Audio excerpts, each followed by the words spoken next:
ये एक बड़ा अच्छा सा सब्जेक्ट है, इसका नाम क्या है? Advance auditing and professional ethics. ये इसमें आपके मैं देख रहा हूँ 72 मार्क्स आए हैं। वाओ। हाँ सर। इसमें आपने किनसे किनसे किनसे पढ़ा आपने?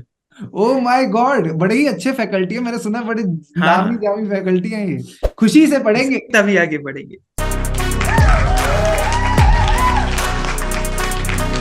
एफआर में 79 मार्क्स लाकर, हाँ एसएफएम में सर। लाकर 80, एफआर में 79 मार्क्स लाकर, एसएफएम में लाकर 80, ऑडिट में 72 मार्क्स लाकर जिन्होंने मचा दिया है बवाल, आज है हमारे साथ सीए केशव अग्रवाल। सो केशव, कैसा लग रहा है सीए बनकर? सर बहुत ज्यादा अच्छा है सर। मतलब रिजल्ट देखने के बाद 3 4 बार तो देखा होगा कि ये मेरी मार्कशीट है कि नहीं, कि मैं ही रैंक आया है या मेरी ही मार्कशीट है, इतना मार्क्स कैसे आ गए।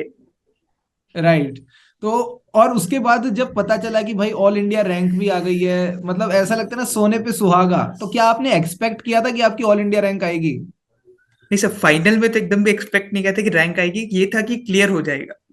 अच्छा, ये था कि क्लियर हो जाएगा, मतलब इतना विश्वास हाँ था सर। कि यार इतना इतने इतना आपने खराब नहीं किया मामला कि वह क्लियर ही ना हो। हाँ, इतना तो था कि क्लियर हो जाएगा। जैसे आप बोलते थे सबका चेहरा देखो एग्जाम के बाद कैसे मायूस से लगते हैं, बट अगर आपको पेपर देने का अच्छा लग रहा है तो हाँ सेटिस्फाइड हो आप पेपर देने आप से। सेटिस्फाइड हो? Great great great great great. और केशव, एक बात और मुझे बताओ कि मतलब हाँ आपने सर। अपनी जो क्लासेस थी वो कब तक कंप्लीट कर ली थी, मतलब जैसे अगर मैं सर पूछूं। हाँ, बताओ। 15 अप्रैल तक ऑलमोस्ट सारे क्लासेस खत्म थे। 15 अप्रैल, मतलब जब यस आपकी सर। और आपकी स्टडी लीव कब स्टार्ट हुई? सर 1 जुलाई। 1 जुलाई से स्टडी लीव स्टार्ट हुई थी, तो जुलाई, यस सर, यस सर। अगस्त, सितंबर, अक्टूबर, सितंबर मतलब 4 महीने। अक्टूबर। Yes sir, only 4 months. अच्छा। तो फिर जब आपकी क्लासेस खत्म हो गई थी 15 अप्रैल से, फर्स्ट यस जुलाई सर। तक आपने क्या किया? सर एक बार रिवीजन सारे सब्जेक्ट के कर लेते। अरे वाह। यानी जब आपको स्टडी लीव स्टार्ट हुई उससे पहले ही आपने सारे सब्जेक्ट की एक एक रिवीजन मार ली। हाँ, क्योंकि सर पता था 4 मंथ्स की रिवीजन मिलने वाली है, तो कुछ अच्छा करने के लिए तो पहले ही मतलब कंप्लीट कर लिया। बहुत बढ़िया, बहुत बढ़िया। और आपने फ्लो ऑफ सब्जेक्ट्स क्या रखा था? कैसे आपने सबसे पहले क्लास किसकी ली थी? सर सबसे पहले एसएफएन, उसके बाद? फिर कॉस्ट और एफआर साथ में किए थे मैंने। कॉस्ट और एफआर साथ में किए थे? तो आप दिन के 2 लेक्चर देखते थे क्या, कॉस्ट का भी और एफआर हाँ। का भी? हाँ फिक्स था, सुबह शाम एक।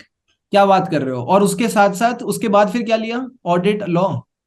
नहीं, उसके बाद से डीटी आईडीटी। उसके बाद DT IDT and audit law?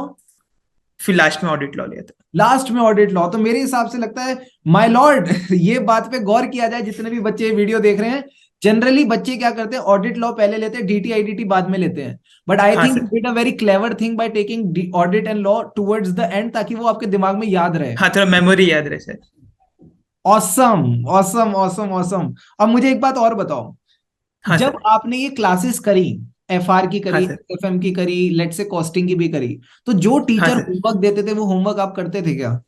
हाँ सर, सबसे ज्यादा तो मैंने एफआर में होमवर्क किया होगा, एसएफएम में ज्यादा नहीं किया था। ऐसे? एफआर में सारे होमवर्क किए। ठीक है। और नोट्स कंप्लीट रखे थे अपने सारे प्रैक्टिकल सब? नोट्स सारे हैंड रिटन, सारे हैंड रिटन नोट्स, वो जेरोक्स नोट्स नहीं सर। क्या बात है! बहुत बढ़िया। अब एक बात और बताओ, कई बच्चे ना हाँ सर। कहते हैं कि एफआर में ना उनको लगता है सिलेबस बहुत ज्यादा है, मतलब दे आर नॉट एबल हाँ to sir. Compile it. And same चीज डीटी के लिए भी कहते हैं। तो आपने एफआर और डीटी के साथ कैसे डील किया? सर एफआर तो जैसे मैं प्रवीण शर्मा सर से लिया था, हम्म। तो उनका करने के बाद ये था कि नोट्स तो पक्के हैं मेरे जितने हैं। हम्म। फिर कुछ कुछ चेंजेस थे, तो फिर मेरे को ये था कि मैं आईसीआई मैट के सारे इलस्ट्रेशन बैक क्वेश्चन एक एक क्वेश्चन को करूंगा, उसमें जिसमें प्रॉब्लम है उसको मार्क करके रख लूंगा, फिर वो उसको करते जाऊंगा। ऐसे करके 3 to 4 टाइम्स मेरे हो गए थे, तो मेरे को फिर कॉन्फिडेंस था हाँ अब हो जाएगा एफआर तो। और और फिर डीटी? मॉक पेपर तो लिखते लिखते हो ही गया था कि एफआर खत्म तो कर लेंगे एग्जाम में paper. Great great great great great. DT के साथ कैसे किया था? सर डीटी के साथ तो जैसे क्लासेस के साथ पढ़ते रहता था। डीटी मेरे को मतलब प्रोविजंस मेरा था कि फोकस मेन प्रोविजन सारे अच्छे से आने चाहिए मेरे को। हम्म। उसके बाद था हाँ समस में फोकस करते रहा, जब स्टडी लीव मिला तो फिर समस में फोकस में आ गया। सबस पे फोकस किया आपने, तो मतलब ऐसा होता है कि देखने में स्टार्टिंग में लगता है बहुत बड़ा बड़ा है, जब आप प्रैक्टिस करने हाँ। जाते हो तो चीजें होती जाती हैं। हाँ, जैसे अब डीटी में फिर मैंने कॉम्पैक्ट के थ्रू पढ़ते गया, तो कितने पेज तो मेरे को ऐसे ही लर्न थे कि हाँ कॉम्पैक्ट में ये यहाँ लिखा है, ये यहाँ लिखा है। और फिर क्वेश्चन में अगर कुछ नया मेरे को एडजस्टमेंट मिल गया, तो मैं वो स्टिकर चिपका देता था कि कॉम्पैक्ट में ये एडजस्टमेंट है, तो फिर वो एग्जाम में याद आ जाते थे जल्दी से। क्या बात है, क्या बात है, क्या बात है! स्टिकर विकर चिपका देते थे, एकदम सेट कर देते थे सारी चीजें। और यस बताओ, सर। चलो ये तो हो गया अपना, डीटी की भी बात हो गई, एफआर की भी बात हो गई। ये आजकल एसएफएम में मैं देख रहा हूँ यार, बच्चों के काफी 40-40 नंबर आ रहे हैं। क्या है एसएफएम में, कैसे कैसे लाते हैं एसएफएम में इतने नंबर? आपके 80 सर मार्क्स आए एस हैं, राइट? Yes sir. दो बच्चे पास करा दिया आपने अकेले अकेले। तो सर एसएफएम में मैं देखा जो सबसे ज्यादा लोगों को फियर है कि एसएफएम कैसे करे सबसे ज्यादा। और हम्म, मैंने एग्जाम के एंड डे तक मैंने सारे सम्स हाथ से ही लिख के किए होंगे, वो देखने से मेरे से सम्स नहीं होते। मुझे पता है, बिल्कुल मेरी वाली फीलिंग आ रही है, यही मैंने भी किया था। वो 1.5 दिन इतनी प्रैक्टिस करी ना, वो मतलब 400 हाँ पेज भर डेढ़ दिया दिन होगा खाली। मैंने 1 दिन में। हाँ मतलब इतने किए होंगे कि 4 आवर्स के स्लिप में ही मैं एग्जाम दिया होगा मतलब। बट हाँ ये था कि निकल जाए मतलब। तो सारे सम्स करने थे मतलब, जो मार्क किए हुए और देखने से सम्स याद ही नहीं आएंगे मेरे को एग्जाम में। मेरे को रिटर्न प्रैक्टिस चाहिए, वो एफआर हो, वो एसएफएम हो, जो भी हो। तो क्या पास होने के लिए करनी चाहिए क्या रिटर्न प्रैक्टिस? मतलब कई बच्चे कहते हैं यार हम ऊपर हाँ ऊपर सर। से देखेंगे काम चल जाएगा, नहीं चलेगा क्या? इस प्रैक्टिकल सब्जेक्ट के लिए तो मेरे को रिटर्न प्रैक्टिस चाहिए थी। जैसे कॉस्ट में प्रैक्टिकल सम्स के लिए मेरे को रिटर्न प्रैक्टिस चाहिए।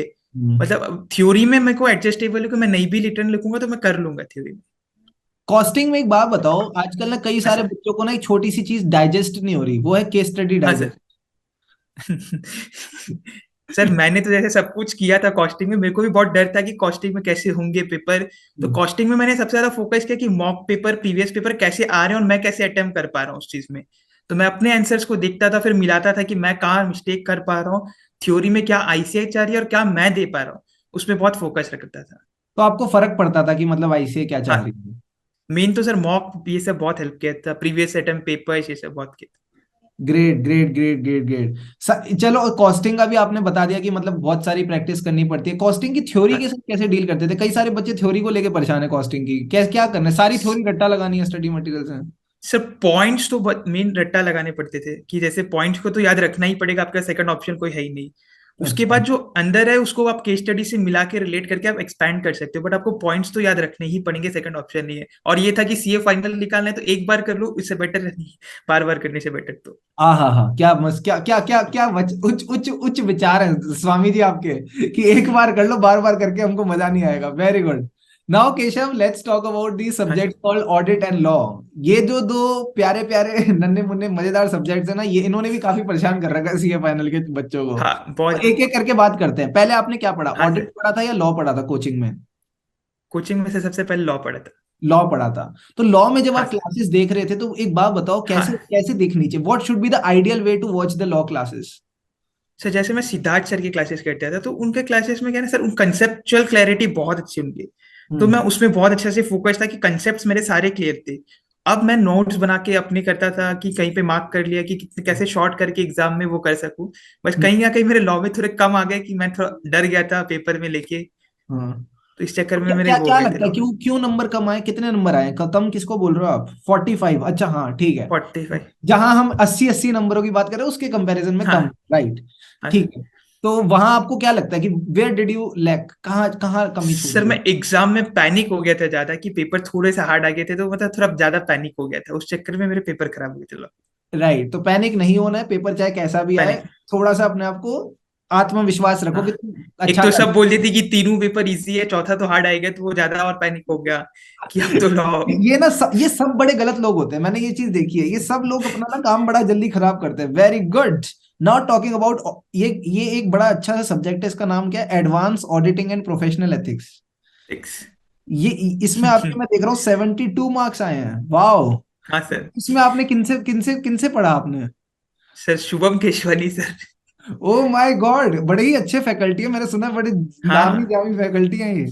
कैसा मेरे कैसा तो पढ़ा सारे आपने? सारे क्रेडिट ऑडिट में उन्हीं को जाते हैं। मैं तो मतलब बुक आज तक कितने लोग बोलते हैं कि उनका बुक शॉर्ट है, मैं बोला भाई तू इसको तो पढ़ ले, उसके बाद तू बात करना और कुछ पढ़ने की सर। तो मैं जान था से इसको पढ़ देखिए। लूंगा तभी तो मैं कर लूंगा। मैं तो इसको ही पढ़ लिया, हाँ बस हो जाएगा। मतलब सम्स देख रहा हूँ, मतलब क्वेश्चन अटेम्प्ट कर रहा हूँ तो क्वेश्चन बैंक हो रहे हैं मेरे, और क्या चाहिए था मेरे को। सारे क्वेश्चन हो रहे हैं और आप जैसे बोलते थे इसका पॉइंट्स रट लो, इधर वो कर लो, तो और मेमोरी टेक्निक्स ये सब सब करके मतलब खत्म। मजा आ गया बिल्कुल। केशव, वैसे एक बात बताओ, इंटर में भी आपने हाँ ऑडिट सर। पढ़ा होगा, राइट? हाँ सर। हाँ सर। कैसा कैसी फील थी इंटर में ऑडिट को लेके? सर ऑडिट का पेपर इंटर में थोड़ा अच्छा नहीं हुआ थे, 55 आए थे मेरे इंटर से। 55 आए थे, तो इसका मतलब भाई साहब इंटर में 55 थे, फाइनल में 72, जो कि इंटर का आप कह सकते हो नेक्स्ट वर्जन है, ठीक है? Next level. तो क्या क्या क्या लगा, क्या डिफरेंस था मतलब एक्चुअली ना कई सारे बच्चों को ना फियर होता है, मतलब देखो मैं हम ना ऐसे हंसी मजाक में हाँ बात सर। कर रहे हैं, इसका मतलब ये नहीं कि हम टाइम पास कर रहे हैं, ठीक है। नहीं नहीं, हाँ तो सर। नहीं, मैं बाकी बच्चों के लिए बोल रहा हूँ कि कल को वो देख रहे हो कह रहे हैं कि चल क्या रहा है यहाँ पे, ठीक है, हम ऐसे ही रहते हैं, हम सीरियस बात भी करेंगे ऐसी मजे में हाँ करेंगे, हाँ। ठीक है। तो अब एक बात बताओ मुझे, कई बार ना बच्चों को ना फियर रहता है, डर रहता है उनको कि यार सर हमने ना इंटर में हमारी ना अच्छी पढ़ाई थी नहीं, हम कैसे करें, कैसे मैनेज करें, फाइनल में हो पाएगा या नहीं हो पाएगा, आप उनको क्या कहना चाहोगे? सर मैं तो बोलता हूँ कि मेरी इंटर में रैंक ही नहीं थी। सही बात है। और अब 36 आए तो कुछ ज्यादा ही दिखते हैं ऊपर। सीधा रैंक से 36 बिना रैंक से। हाँ, तो, तो ये था कि सबसे ज्यादा मेरे को मोटिवेशन था कि मेरे को वो एमडीपी प्रोग्राम बहुत वो करता था कि इन्फ्लुएंस मेरे को उसमें जाना है, एमडीपी प्रोग्राम में। तो मेरे राइट। सारे एफर्ट्स उसलिए डाल रहे थे कि मेरे को रैंक चाहिए, कि मेरे को एमडीपी प्रोग्राम में जाना ही है। और मैं देखता था कि एफर्ट्स डालने के बाद किसी के पेपर ऐसे नहीं होंगे कि पास नहीं हुए या रैंक नहीं आए। हो सकता है थोड़ा अब 10 मार्क्स ऊपर नीचे हो सकते हैं चेकिंग के एरर में। बट ऐसे नहीं कि सारे ही चेकिंग खराब होंगे। तो उस चक्कर में राइट। था कि हाँ, मैं तो अपना 100% एफर्ट दे दूं कि मैं कहीं रिग्रेट नहीं करूं कि बाद में मैंने कम डाले। कितनी अच्छी बात बोली यार आपने, कितनी अच्छी बात बोली, एंड आई थिंक मैं भी यही बच्चों को बोलता हूँ कि भाई चेकिंग में हो सकता है 10-12 नंबर के ऊपर नीचे हो, तो आप अपनी पढ़ाई हाँ थोड़ी 20-30 नंबर ऊपर बढ़ा लो ना, आप थोड़ा हाँ सर। 15-20 नंबर का एक्स्ट्रा एफर्ट मार लो। तो वही है, हर चीज का सॉल्यूशन है, एंड आई थिंक आपने सारे सॉल्यूशन एकदम बढ़िया तरीके से निकाले। केशव मुझे एक बात और बताओ, जब हाँ हम सर। ये रिविजन्स कर रहे होते हैं तो कई बार क्या होता है ना, लास्ट 4 मंथ्स में स्पेशली जो अभी हाँ सर। समय चल रहा है, जनवरी फरवरी मार्च अप्रैल, अभी हाँ कितने सर। महीने, 4 महीने रह गए हैं मुश्किल से। 4 महीने, हाँ सर। इन 4 महीने में ना कई बार मन करता है यार ब्रेक लेने का, मैंने आज बहुत पढ़ लिया, मुझे कल ब्रेक लेने का मन करता है। तो क्या हाँ करना चाहिए, ब्रेक कैसे लेना चाहिए आपके हिसाब से, या लेना चाहिए नहीं लेना चाहिए, क्या करना चाहिए उस टाइम पे? सर, मैं बोलूँ तो मैंने 1 जुलाई से लेके एग्जाम तक कोई ब्रेक ही नहीं लिया होगा। क्या जब बात से कर मेरे रहे को हो? ऑफिस से लीव मिला तो मैं घर पे ही था, कहीं फैमिली फंक्शन नहीं, कोई दिवाली में नहीं, कोई दुर्गा पूजा में कहीं नहीं गया होगा। मैं यार सुबह से लेके शाम तक पढ़ा पढ़ा पढ़ा। मैं था कि मेरे को पता था 4.5 मंथ्स में अगर निकाल लूं उसके बाद तो फिर मेरे ही है सारे। मंथ्स बोलो, डेज बोलो, हाँ जहां जाना है जाओ, हाँ सब कुछ चिल हाँ करो। कह रहे 4 महीने निकाल लो उसके बाद पूरी जिंदगी तुम्हारी है, क्या बात है, क्या बात है, और क्या बात आपके डेली मोटिवेशन आती रहते थे, बच्चे पढ़ लो, वो कर लो, वो कर लो। डेली टेलीग्राम एक मोटिवेशन आपका फिक्स था कि आना ही है। मैं ना पता है क्या कोशिश होती थी ना, मेरे माइंड में क्या होता था ना, हाँ मैंने सबको ना पकड़ के रख रखा है, जैसे ही कोई जानने लगता है ना मैं इसको खींच के वापस ले आता हूँ मेरे मेरे मन में ये रहता था कि कोई ना निकलना नहीं चाहिए ऐसे चंगुल में से, कि भाई जब पढ़ रहे हो तो पढ़ने बैठो चुपचाप, जाना नहीं है इधर उधर, डिस्ट्रैक्शन की हाँ। तरफ नहीं जाना। और मैं Right? एक चीज मैं अवॉइड करता था, जैसे टेलीग्राम में जैसे क्वेरी ग्रुप होते हैं उसको मैं बहुत अवॉइड करता था। अब कोई बोल हम्म, सकते हैं खराब हो, बट मेरे लिए को वो लगता था कि कोई अगर ऐसा क्वेश्चन पूछ ले मेरे को नहीं आता, मेरे को बहुत डिमोटिवेटिंग होता था। तो इसलिए मैं लीव कर देता था वो सब चीज को। और सोशल मीडिया से तो मैं 4 मंथ्स पूरा ही आउट था कि no WhatsApp, no Instagram, nothing. क्या बात है, क्या बात है, क्या बात है। केशव एक बात मुझे ना और बताओ, जैसे कई बच्चे ना बोलते हैं कि हाँ। हमने ना लास्ट 1.5 डेज में ना प्रिपरेशन नहीं हो पाती, काफी काफी ज्यादा एंजाइटी होती है लास्ट 1.5 दिनों हाँ में। सर। तो क्या क्या क्या स्ट्रेटेजी रखी थी आपने 1.5 दिन की, चीजें 1.5 दिन में तमीज से हो जाए? सर सबसे बेस्ट पार्ट था कि मैंने जब रिवीजन में इतना सारा कुछ अच्छे से कर लिया था कि 1.5 दिन में मैंने कुछ छोड़ भी दिया था ना, तो मेरे को सब कुछ याद आ रहा था एग्जाम में, कहीं कुछ लैग नहीं किया था कि सब कुछ वो करते करते, मॉक करते करते, अगर बिना पढ़े भी मॉक कर रहा तो कुछ कुछ सॉल्व हो जा रहे, कहीं डाउट नहीं आ रहे। तो उस चीज से सबसे बेस्ट था कि वो 4 मंथ्स को अगर बेस्ट यूटिलाइजेशन करते हो तो आपको अल्टीमेट है कि 1.5 डेज में होगा, नहीं भी हुआ तो कुछ चीज छूट गया तो एग्जाम में याद आ जाते हैं मेमोरी। क्या बात है, तो अपने ऊपर पूरा भरोसा रखो, अपनी रिवीजन पे हाँ भरोसा बस। रखो। और जब आप कह रहे हो 4 मंथ्स में मैंने प्रिपरेशन, कितनी रिवीजन्स कर ली थी लगभग आपने, कितनी बार वो पूरा कोर्स अपनी आंखों से सर आगे निकाल लिया? 4 मंथ्स में तो 3 टाइम्स हो ही गया था, और एक और जो स्टडी लीव से पहले एक और जो हो गया था। Okay, total three 4 times times हो आपने, गए थे। 3 टाइम्स आपने मतलब उस 4 मंथ्स में सारे सब्जेक्ट्स को देख लिया था, उससे पहले भी हाँ आपने थ्री देखा था टाइम्स राइट? उससे हाँ, पहले एक भी बार पढ़े थे आपने, सर। तो लगभग एक आपने बार पढ़े। 4 बार कर लिया, मतलब अगर मैं हाँ लास्ट सर। 6 मंथ्स की बात करूं उसमें आपने 4 बार रिविजन्स कर ली। हाँ 4 बार पढ़े। एंड रिटर्न प्रैक्टिस करी थी क्या थ्योरेटिकल सब्जेक्ट्स में कुछ? हाँ सर, मॉक तो सबके लिखे थे। मॉक टेस्ट लिखे थे, किस कौन से मॉक मॉक टेस्ट टेस्ट लिखे थे आपने? वो जो आईसीआई के लास्ट टाइम में जो आए थे एकदम, मतलब कोई टेस्ट जो सीरीज? अक्टूबर। नहीं, टेस्ट सीरीज तो कोई नहीं दिए थे सर। मतलब आईसीआई के मॉक टेस्ट भी अगर हम लिखते हैं तो रैंक आ सकती है? हाँ, मैं मॉक टेस्ट भी खुद लिखता था, सेल्फ इवेलुएट करता था, मैं किसी को इवेलुएशन के लिए नहीं देता। शाबाश शाबाश शाबाश, तो आईसीआई के आपने जो लास्ट में मॉक टेस्ट आते हैं वो आपने एक सेट लिखा पूरा का पूरा, एंड उसी के हाँ। ऊपर कॉन्फिडेंस पाया और जाके एग्जाम दे दिए। क्या हाँ बेनिफिट सर। हुआ मॉक टेस्ट देने का? सर एक तो मैं सारे पेपर्स को टाइमली कंप्लीट कर पाया, मतलब ऐसा नहीं कि मैं कोई शॉर्टेज में रह गया, जैसे कॉस्ट के पेपर बहुत लेंदी थे, बट मैं वो था कि हाँ ऑलमोस्ट कंप्लीट कर पाया था, एक लास्ट क्वेश्चन में थोड़ा शॉर्ट में लिख पाया था, उतना अच्छे से आता भी नहीं था मेरे को, तो वो ठीक था कि सेटिस्फाइड था, कोई क्वेश्चन छोड़ना नहीं मैं, मतलब जैसे सब लोग रिग्रेट थे कॉस्ट का पेपर देखो, मैं सेटिस्फाइड था कि हाँ एकदम बेस्ट। हाँ, कॉस्ट में आपके कितने आए, अच्छा है क्या? सर 61 थे सर।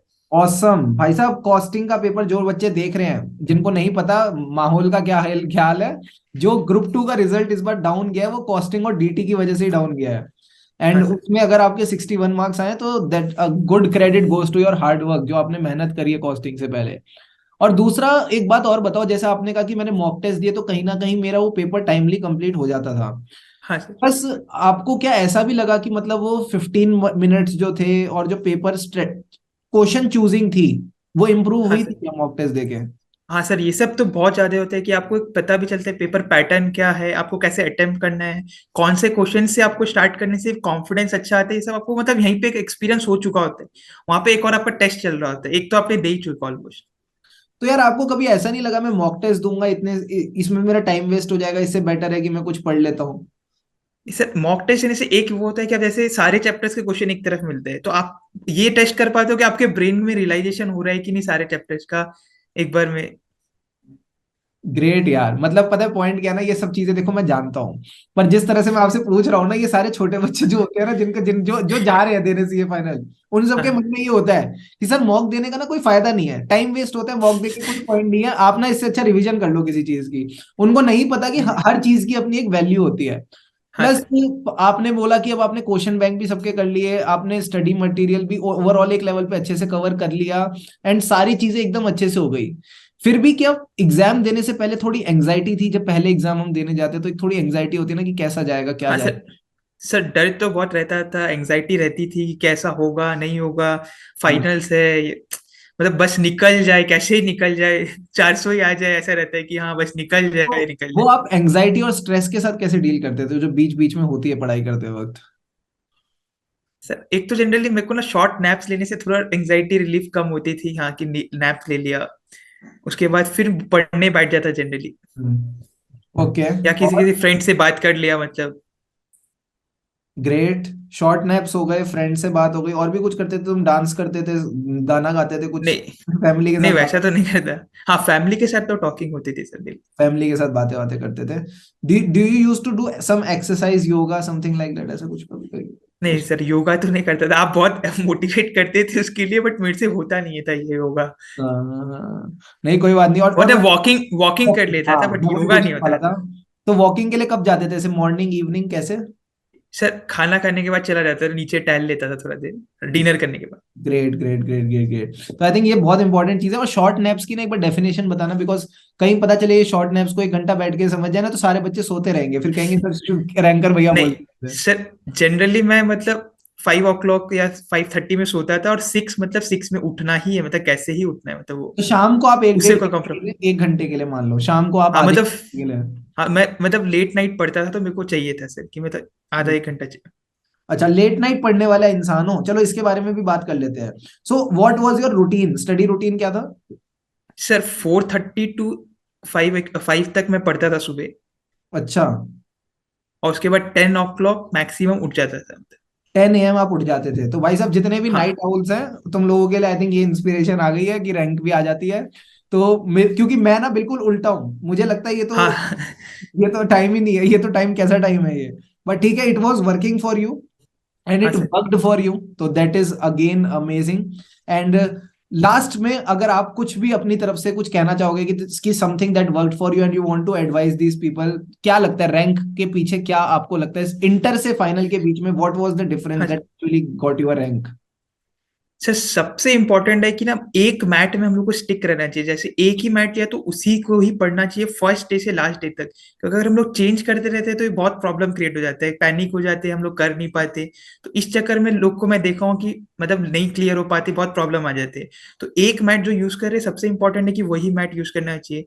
और लोग को मैं देखा इकोनॉमिक लॉ में फेयर लेता था, मैं भी बहुत फेयर फेयर हो गया था, डरता था, बट मैंने 5 to 6 डेज दिए होंगे, बट अच्छे से दिए होंगे, तो वो अच्छा मार्क्स आ गया इकोनॉमिक लॉ में। तो इतना फेयर वाली बात नहीं है इकोनॉमिक लॉ को लेके, अगर करेंगे तो एक बार अच्छे से हो जाते लॉ करने के बाद। और सबसे इम्पोर्टेंट तो मॉक टेस्ट और प्रीवियस पेपर है ही, अगर उसको अटेम्प्ट करते तो हमें समझ आता है कि हमें कहाँ तक प्रिपरेशन है, कितने तक अटक रहे हैं, कहाँ पे प्रॉब्लम आ रही है और कहाँ इंप्रूव करना चाहिए, हमें कैसे करना चाहिए। और मॉक के और मेरा था एक चीज था कि सर मैंने अपने ड्रीम रिजल्ट अभी भी कॉपी के पीछे लिख रखी होंगी कि मेरे को ये चाहिए, इतने इतने मार्क्स चाहिए, तो उसमें क्या बात करते हो? 560 मेरा एवरेज होंगे, तो उसमें 549 है मेरे। सही है यार। तो इसको पागलपन नहीं कहते क्या? ऐसे मतलब ऐसे अपना ड्रीम रिजल्ट वगैरह लिख देना। ये नहीं सर, पागलपन? मेरे को मतलब ऐसा था कि हाँ लिख लेता हूँ, मतलब लिख लेता हूँ, डेली लिखता था या एक दो दिन में लिखते रहता था, तो वो हाँ मेरे को बनना है, मेरे को बनना है, इतने मार्क्स स्कोर करने हैं। ये पागलपन नहीं है, इसको जुनून कहते हैं। ठीक है, तो मैं मतलब हाँ बिकॉज कई लोग सोच सकते हैं ना, सर ये क्या पागलपन है, ठीक है ऐसे अपना रिजल्ट लिख दो। But frankly this is called जुनून, this is called internal motivation. ठीक है, कई बार लोगों से आपने सुना होगा कि you should be internally motivated. तो यस मुझे सर, लगता है ये जो आपने एक हैबिट पाली थी ना कि मुझे अपना खुद का रिजल्ट खुद बनाना है, अपनी तकदीर खुद अपने हाथों से लिखनी है, तो I think you yes sir, actually did it. And ये आप एक जीता जागता हमारे आगे एक सबूत हो कि आप अपनी खुद की जो लाइफ है, खुद की जो डेस्टिनी है, खुद अपने हार्ड वर्क से लिख सकते हो। And yes Keshav, sir. Last में बस मैं आपसे एक चीज पूछूंगा, क्या लक ने कुछ रोल प्ले किया क्या आखिरी में? आपको लगता है कहीं रिजल्ट्स में या कहीं कुछ एग्जाम्स में क्वेश्चंस में आपको लगा यार ये चीज तो यार मतलब मैं ऐसे आखिरी टाइम पे देख गया था और ये आ गई, या मैं ये चीज करके सर चला गया तो मजा आ गया? सबसे ज्यादा एफआर भी हुई थी। मैंने 4 to 5 क्वेश्चन जो देखे थे, एग्जैक्ट सेम क्वेश्चन आ गए थे, तो मतलब फर्स्ट पेपर और आपका 40 मार्क्स का एवरेज आप जो सुबह देख के कि वो आ गए, तो मतलब नेक्स्ट लेवल खुशी। ग्रेट। एंड एफआर, मैंने पता है आपसे क्यों पूछा ये सवाल, because yes sir, we had earlier talked about your hard work. Yes and sir, ये किसी ने सही कहा है कि luck also favours those who work hard. तो कहीं ना यस सर। कहीं अगर आपको अपना लक भी जागरूक करना है ना, लक को भी एक्टिवेट करना है, तो हार्ड वर्क तो करना पड़ेगा। And on this note only, after this positive talk, मैं सबको यही कहूंगा कि केशव से जो आज आपने टॉक देखी, उससे आपने जो चीजें सीखी, प्लीज इसको जाके इम्प्लीमेंट करें। जो भी यहाँ पे चीजें डिस्कस हुई कि आपको मॉक टेस्ट लिखना चाहिए, आपको प्रैक्टिस करनी चाहिए, जब क्लासेस वगैरह आप देख रहे हो तो उनसे काफी चीजें अच्छे से सीखनी चाहिए। So thanks a lot Keshav for sharing all your thank learning you sir, with us. And I thank hope you sir. जितने भी लोग ये देख रहे हैं वो बिल्कुल एकदम खुशी से शिद्दत के साथ पढ़े, एंड डेफिनेटली अपनी सीए की जो जर्नी है उसमें आगे बढ़े और अपना और अपने मम्मी पापा का नाम रोशन करें। एंड एंड में वही कहूंगा जो मैं हमेशा कहता हूँ, खुशी से पढ़ेंगे। तभी आगे बढ़ेंगे।